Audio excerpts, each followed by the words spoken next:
এক দফা দাবিতে রংপুরের সকাল থেকে আন্দোলনকারী শিক্ষার্থীরা টাউন হলের সামনে অবস্থান নেয়। এখানে হাজার হাজার শিক্ষার্থী সড়কের মধ্যে অবস্থান নিয়ে স্লোগান দিচ্ছেন। এখানে বিভিন্ন প্রতিষ্ঠানের শিক্ষার্থীরা এসেছেন।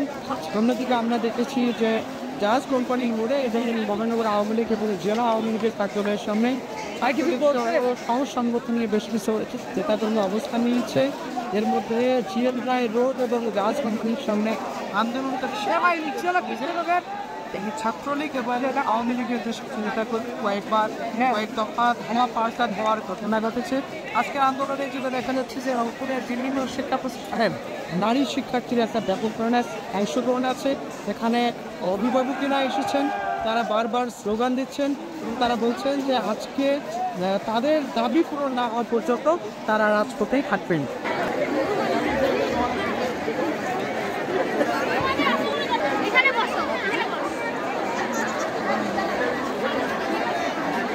Bye.